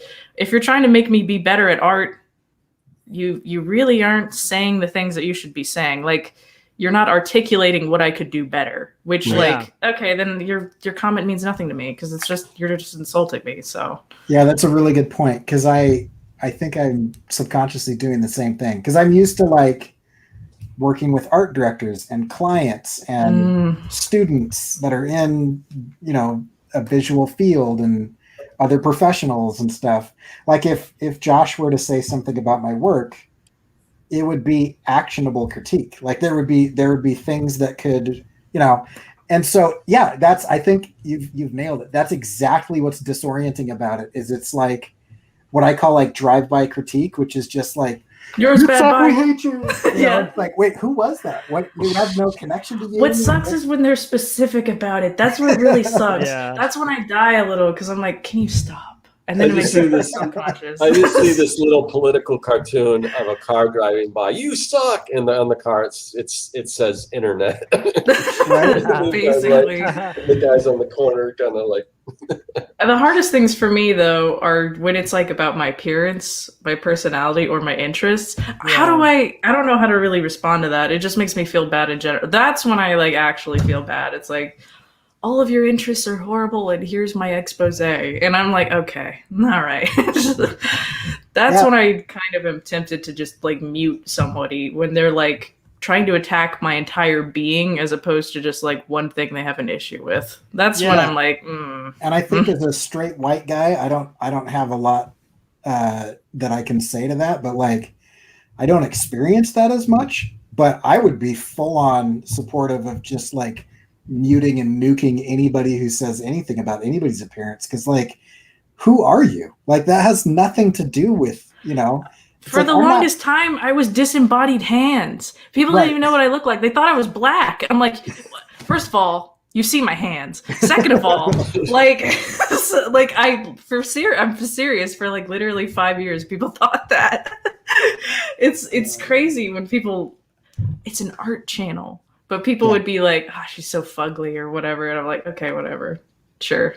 I don't care. The one that I get all the time. I haven't got any lately, but like, I would just get comments on, "Oh, you look like this person." It was either Jon Favreau or Mark Ruffalo. I got those all the time. I don't see it, but apparently enough people have said it that people must be seeing it. I don't know if it's the hair or what, but and it's just like, oh, I didn't realize what's the character that whatever character. What character did Jon Favreau play in the Marvel Universe? Happy, what's his name? Whatever, I don't know. But it's like, I don't know. Yeah, Happy comics and all this stuff. And sometimes at first I wasn't sure what they were talking about. Like, but yeah, I would get that all the time. It's like, okay, I don't know. I get it a lot from my voice. Or insult or what? I get a lot of stuff about my voice. I think it's because I have like a very mannish, monotone voice. People are like, you sound like insert like male character or insert the only nerdy female character in any thing. So I would get that like constantly. Like when Voltron was a big thing, they're like, you sound like Pidge. And I'm like, empirically, I don't sound like that. Like you can listen to clips, not at all the same, but go off. Those things kind of entertain me. It's usually just like... It's a weird comment to me because, I mean, I've watched videos and I'm like, that person, I just watched a video and this guy, and like, he sounded exactly like Michael Keaton. The same cadence and everything. I'm like, that guy sounds just like Michael Keaton, but I'm not going to write you sound like Michael Keaton. I mean, it's just like, why? Yeah, it's just a weird thing to... I don't know. I don't know if it's a bad thing or not. I usually just compliment when I like someone's voice, or I just don't say anything if I don't. The comparison thing, it kind of reminds me of like when people compare your art. They're like, this reminds me of Nightmare Before Christmas. It's like, how though? Like, no, it doesn't. It doesn't. But I'll say sure. But in all fairness, sometimes, I mean, that's how we compare people. And I'll preface it like, I don't want to sound insulting, but for whatever reason, your work kind of reminds me of this. And then, because I don't know, you compare, I see a little bit of this, and sometimes it's like, oh yeah, that's a huge inspiration of mine or whatever. But I also tell people, if you're pitching a concept or whatever, I say, compare what two things is your book like, just so people have a point of reference too. So I think it's a lot of it's finding that point of reference, and that's what people are, calling out when they do that. So I don't know. I always think it's funny when people like say your art reminds me of blank, because it's always just like either incredibly insulting or like 5 things that every high schooler knows. It's like one of those things. Like, okay, is this Nightmare Before Christmas? Is this Picasso? Reminds me a lot of Dali.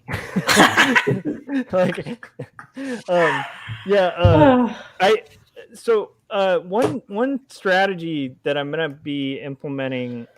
There might be potential books coming in the future that aren't 2 stories, and that might have better distribution.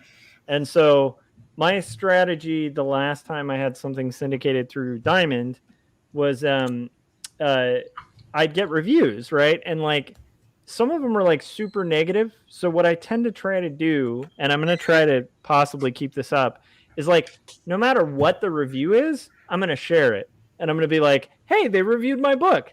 I don't care if it's bad. And if it's personal, that's hilarious. They cared about you to write it. Yeah, but what's weird was you could tell the people who like the ones that really hurt were the ones where like they were dead on, where they'd just be like, I hate that. Like the weakness in this plot is this, like, you know, and they kind of dissect like and mention things I could have done better, and it's already published. So I'm like, that sucks, but they're right.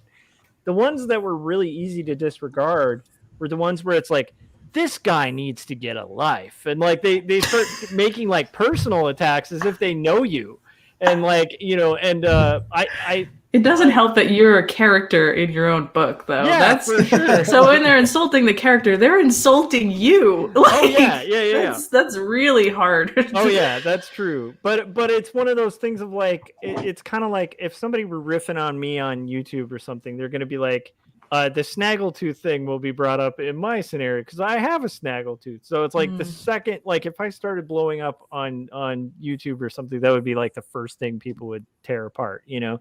Yeah.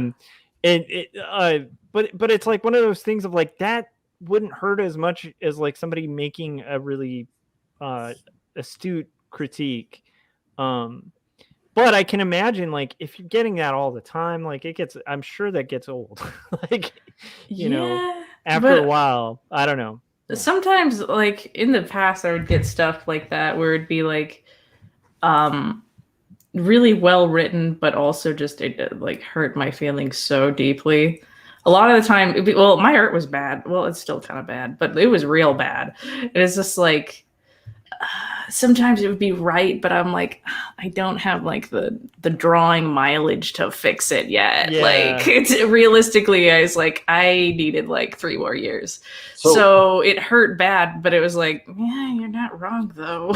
Like, well, you do have a little bit of self-deprecating. Oh yeah, well, I try not to do it as much, although I don't even realize I do it half the time. I'm like, oh yeah.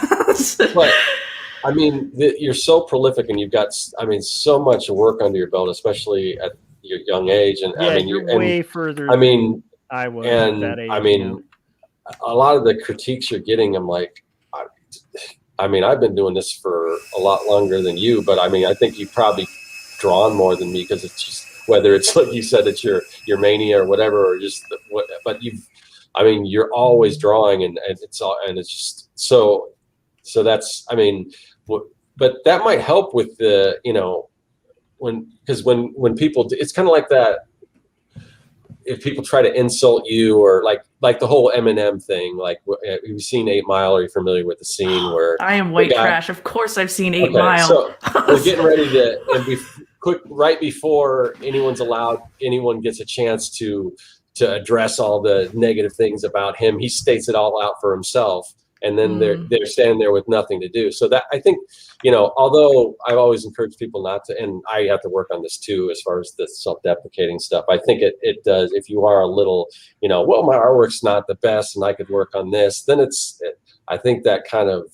Well, to me, it's like, it has to be funny. People have to laugh. If they're not laughing, then you're just like begging for attention. Like, so that's to me the difference. It's like me saying like some sort of messed up joke about my family. You know, I say this all the time. I'm like, haha, my dead dad, haha. Like, if you're not laughing at it, then it's just sad and horrible. Like, you know, it's, to me, the self-deprecating thing only works if it's funny. That is true, and you definitely do that usually when it is. Sometimes it's like it's like 3 a.m. and I'm actually sad, and I'm like, okay, maybe I should stop doing this. This is like getting a little too real.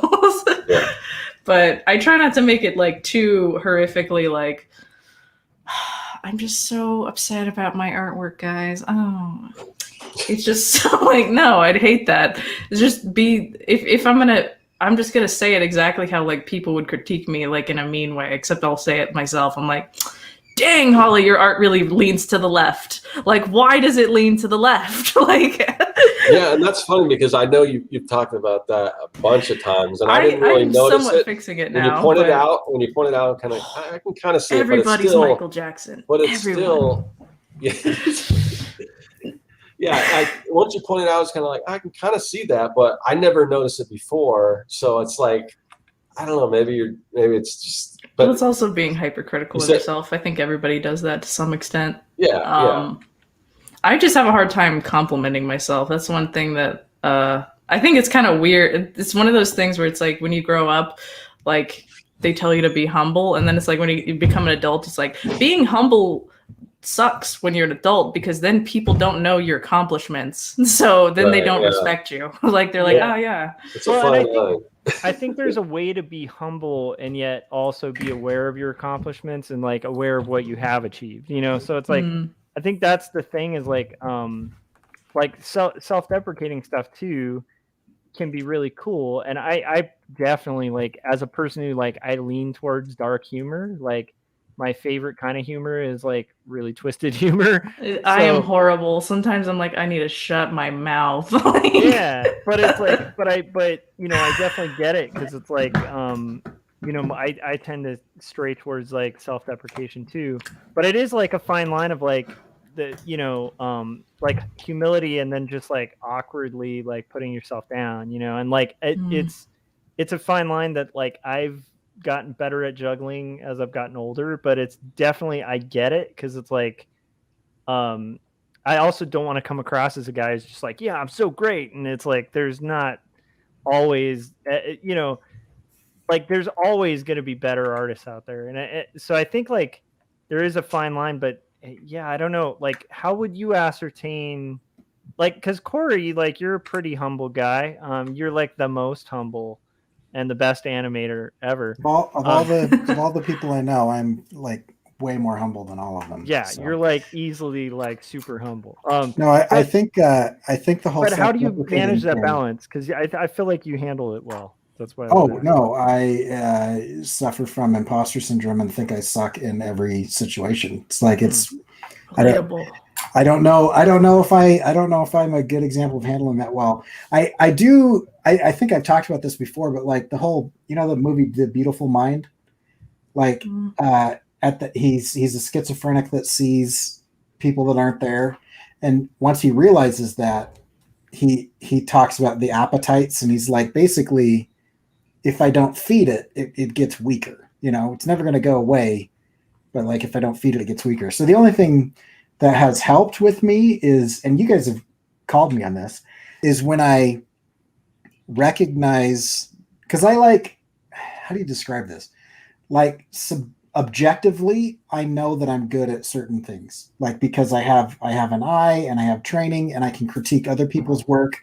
And so if I look at my own work objectively and not emotionally and coming from within myself, I know that some of it is good. And so like, I know that. And so when I have thoughts that like are objectively false, I can kind of tag those and say, that's imposter syndrome. It doesn't mean the thought isn't there, but I can kind of like tag it and bag it and put it aside. It's still like in the room and I still can hear it, but it's like, it's no longer like all consuming like it was a couple of years ago. Like a couple of years ago, it was like, I don't know, like when I was submitting Put Your Heart Into It for festivals, and I won a few awards and I played all over the world, and that was bizarre for me in the throes of like massive imposter syndrome. Like I like go to work every day with people that are like objectively like 2 or 3 times as intelligent as I am. People with multiple PhDs, people with like a client list that is recognizable, like names that you've heard of, Mm-hmm. And so like, I'm like surrounded by like objectively better, people at certain measurements. And so like winning awards was bizarre because I was just like, this is just the straight, like I almost wanted to like call up the festivals and be like, let me tell you why I shouldn't win this. I don't think we haven't met. I have a list of reasons why I suck. So let me talk you out of giving me this. And so I kind of had to come around to like the toxic way of thinking of like giving into that is not, it's a lie. And I try to live my life and being honest. Like it's dishonest of me to say that my work is perfect and that it can't be improved. It's also dishonest of me to say that it sucks. Yeah. Because it's good. And I know it's good. And I know what sucks about it and what I'm terrible at and what I struggle with and what could be better. In everything I make, I am hyper aware of all of the mistakes. And when somebody points it out, I'm like, yep, I get it. You're right, you know? And so I think the whole tag it and bag it thing has been helpful. And then the other thing is I went through a period of time where, because I'm a very blunt communicator, a lot of people take my communication style as if I'm speaking from a place of authority. Like relatable. I just state things as they are, and people are like, "Oh, that's an authoritative statement." And so, so I tried doing that with compliments, you are a goddess. No, like somebody empirically, right? Exactly. I remember being in a social situation. I was at a party, and somebody gave me a compliment, and I said, "Yes, I know." And everyone in the room was like, "What the heck is?" I mean, like it stopped, like record scratch, conversation stopping thing. And then my wife had to say, like, you know, Corey's aware of what he's good at, and he's working on taking compliments. But it was like a weird social cue so I've had to kind of like navigate, like saying thank you instead of agreeing with the compliment.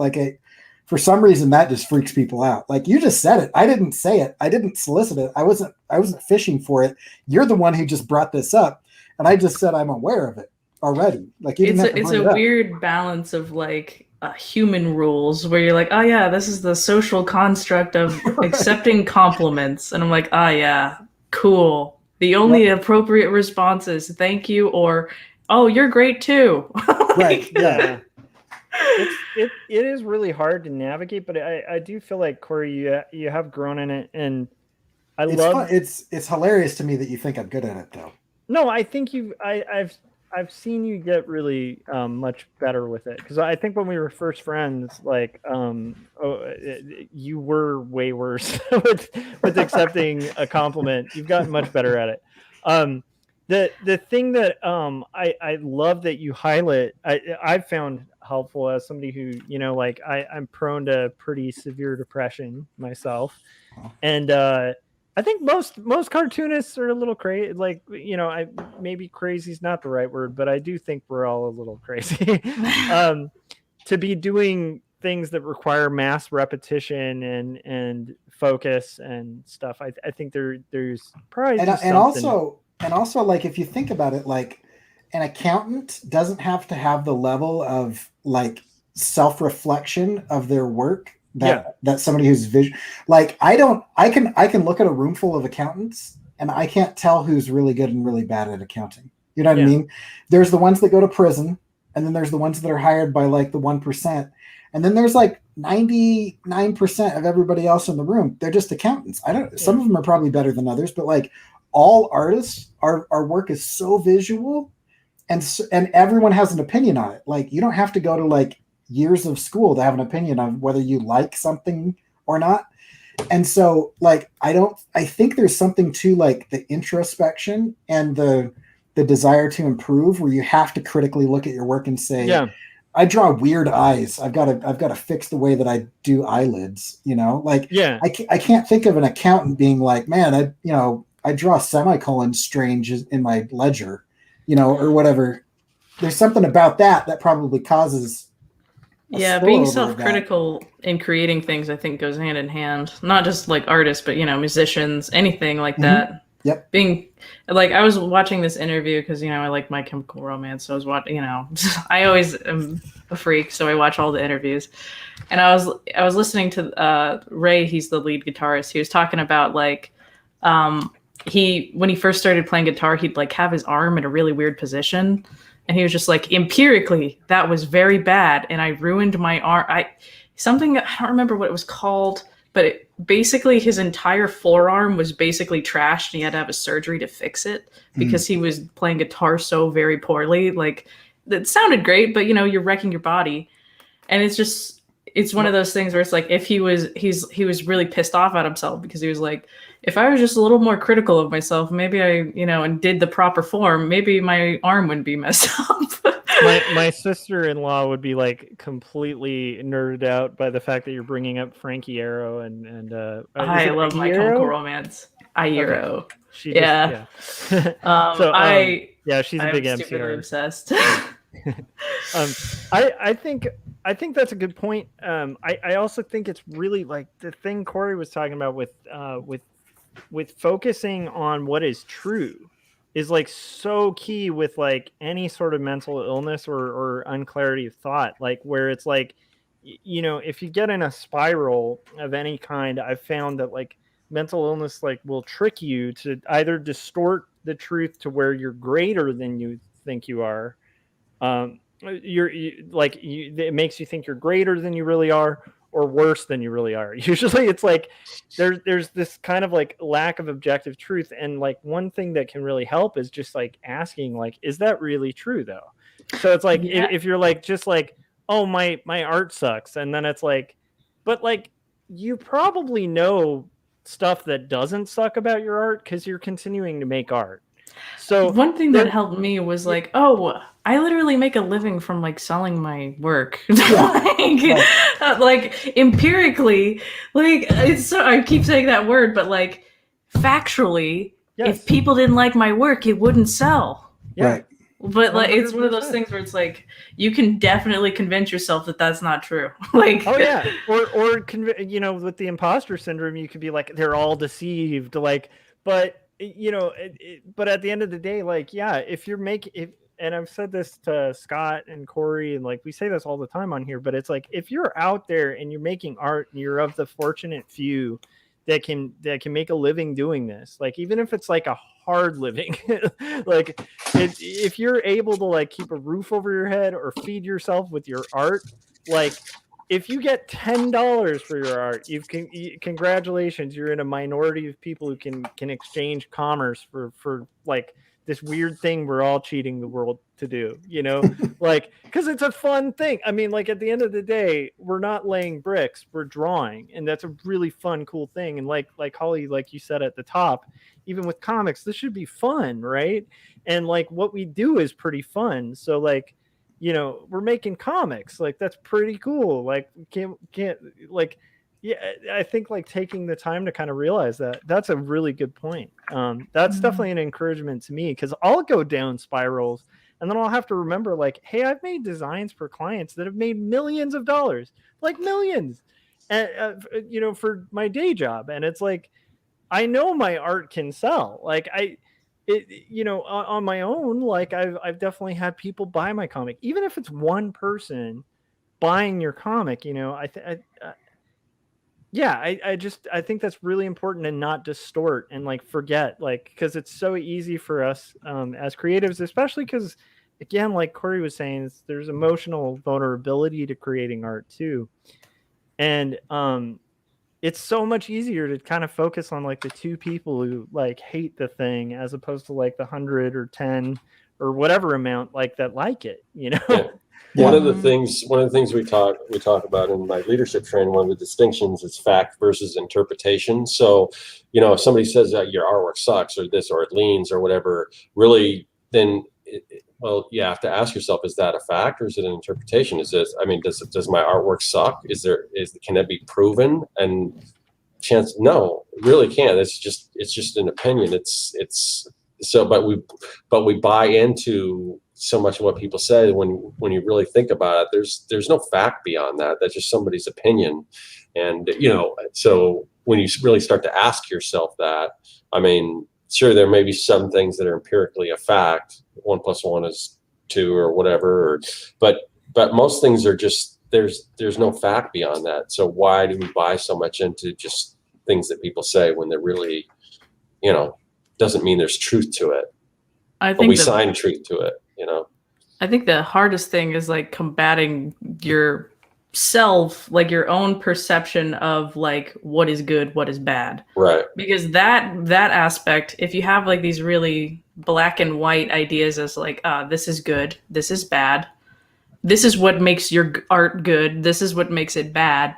So if you keep doing the bad things, then it will always be terrible. Yeah. Well, and also it sort of, well, first of all, it puts you in a box. Second of all, any point people point out the things that you label bad, you're gonna like, oh, it's gonna kill you. It's gonna kill you so quick. Like one thing that I really like in other people's art, I hate it in my own art, is like using like a bunch of textured lines and stuff. I hate using charcoal and stuff like that, but I love looking at charcoal art. And it's just like, if I was another artist and I saw somebody using ink, you know, or like drawing on a tablet, I wouldn't think they're bad for using ink. But when I am doing my own stuff, I'm like, wow, this art sucks because it's in charcoal. Like, because I drew it in charcoal, you know, it's one of those things where you're being self-critical is what leads to like the commons getting to you in a lot of ways, like too self-critical. Like, ooh, I like that. That's it's like compared to what, when you say like you said, so same thing with me. And like, I love like beautiful painting. I don't really consider myself a painter. I do mostly line art, but I love looking at painting. But if I tried to paint, maybe doesn't look that good, but compared to what? Compared to, you know, where I am, I mean, maybe I'll paint something and it's better than I thought I could do. So that in that respect, it's kind of a win. If you compare it to like the best painters out there, or even somebody who paints all the time, it's going to be different. But I think when you really look at, you know, where you are, if you're comparing yourself to what, instead of somebody else, what you've done in the past and where you've come. So I think it's just all about putting things into perspective as well. I also think one thing that is really hard for me is I know when I half-ass things, and that's the most annoying thing, is knowing your own intentions in your work. Because like when an outside viewer has no idea what you were thinking or what possessed you to draw something, but you do. So whenever I look at my own artwork, I'm like, you didn't do foreshortening when you could have done foreshortening because you're lazy. Like, that background, what? It's a white void holly again? Really? I thought you liked backgrounds. Where are they? Like, it's that sort of stuff where it's like, it's also what's bad is like, you know when you're sucking, but other people don't. That's the funny thing. So, and then it's crazy because you'll get all bent out of shape over that when no one else really even notices. Nobody freaking cares. I'll spend like, this is one thing that digital art has enabled me in, and I need to stop, is I'll just zoom in infinitely and just keep working on a background that nobody can see. Like, oh, there's a pebble back there. If they just squinted, they could see the pebble. Yeah, nobody cares about the pebble. Only you. Well, I don't know, guys. We've been going for a little while. Is there anything that anyone wants to, you know, tack onto this conversation before we start to close things out? No. I think we covered a lot of ground. So, all right. So we'll kind of go around the room again. I guess we'll start off with Corey this time. Corey, anything you want to promote? Yeah, you can go look at Instagram or YouTube, and all that stuff's at coreykerr.com. Let's see, something specific. Go watch one of the animated shorts that I made. If you go to coreykerr.com, click on animations there, and you can see some weird animation stuff. Okay, Josh, what about you? So go to Amazon and or to your local comic book shop and order 2 Stories, book 1. It's a comic that actually addresses a lot of mental illness and unclear thinking. And it's handwritten, hand-lettered, and hand-inked, and 120 pages, so of hopefully really good story. And honestly, if you go to Amazon, it's only $5. So, or a little over $5. So that with like free shipping, like, come on. Dang, get it, everybody. I was trying to buy, that's like a floppy comic price. Yeah, now. Honestly, like, I will have other graphic novels coming out, and I will probably I might be able to almost promise that you probably won't see that kind of price on a book. I don't know what's going on with it, but go for it. Yeah, and Corey and I were going to buy a bunch and just try to Flood turn the around and market. sell them for more. Yes. But it's a weird thing. They'll only like sell you one copy at a time when they do that price. So that's the only problem though. Is what if somebody actually, even if they don't not expecting to pay $5, or what if they want to buy a bunch for school or like for or friends whatever for Christmas or something. yeah. It's like, so I don't know, Amazon does some weird stuff. I don't know how you got kind of caught up on all that, but I think it will eventually. When you see your sales, I think it's going to help with sales. If I don't know, we'll see. And the fact that you still get the same royalty off of it, so yeah, I'll take it. Yeah, cool. All right, Holly, what about you? Okay, so my Instagram has like my art there. So if you want to see my art, it's HC Brown Art on Instagram. And then I have links to everything through the link tree on there. It's for me, that's just the easiest. So if you want to go to my Twitter, you just click that link. You want to go to my YouTube, click the link. Want to see my laser store, click the link. And it'll link you to everything on the one thing. So yeah. Yeah, and I found I'll try to remember to put some of that other stuff in right now. I think we just got your YouTube channel, but I'll just comment it later. Also on you can do that, and also on the YouTube channel, if you go to the About section, most of Holly's links are in there too. As far as me, like I said, the only thing really to promote, like I've got some new digital products. I've got the two. Comic lettering masterclass. It's basically one's for Procreate, one's for Adobe Photoshop and Illustrator, and it's basically a class on how to letter comics. It comes with fonts. It's basically the history of comic book lettering. You can actually, if you want to practice your hand lettering, there's guides based on Ames lettering guides, all digital and everything, or you can print it out. But there's just pretty much everything you want to know about how to letter comics. Both of those are there, and also the amazing comic book world builder is on there too, which has got like pre-formatted like backgrounds that you can use and perspective grids and word balloons, all that stuff, just tons of stuff. So those are up there now on my website, so that's pretty much all I've got to promote for that. The other thing I want to talk about is just the show. We do the show every single week. It switches back and forth from my channel to Josh's channel. And I don't know, now that Corey's like a regular, should we like have Corey take the reins on some of this stuff and get some on his channel? We'll have to talk about that. But anyway. Yeah, I like the idea of like a third rotation. That's yeah, fun. but anyway, so it does kind of bounce around back and forth, and it gets a little confusing. But if you don't want to be confused, because as we talked about earlier in this show, Amazon has a weird algorithm, so they don't always recommend these videos. But if you want to know exactly when we're going to go live, who the guest is going to be, all that stuff, we do have a newsletter, and we don't spam you or anything like that. Usually about 30 minutes before we go live, we'll send out a newsletter with a link. You can click on it, and you can join us live. It'll tell you everything you need to know. And then, like I said, there is that link in the description of the video for that. So definitely do that. I wanted to thank everyone in the chat. There were some great comments and everything. Sorry we didn't get to put a lot of these up there, but we were reading it all. And a lot of times you just kind of converse among yourself. So that's cool that the community is lively and doing that. And I wanted to thank Holly one more time for coming on. It's kind of short notice. I think I reached out to her Monday, and so she was willing to come on, and we haven't talked to her in a while, so it was great getting a chance to catch up with her. And like I said, next week we'll have a different guest. That'll be up to Josh to figure out who that's going to be. Oh yeah, I do have him booked. So it's actually going to be Ken Mora returning Okay, cool. To talk about a hardcover edition coming out of his graphic novel. Cool, awesome. All right, everyone, we will see you guys next week. Later.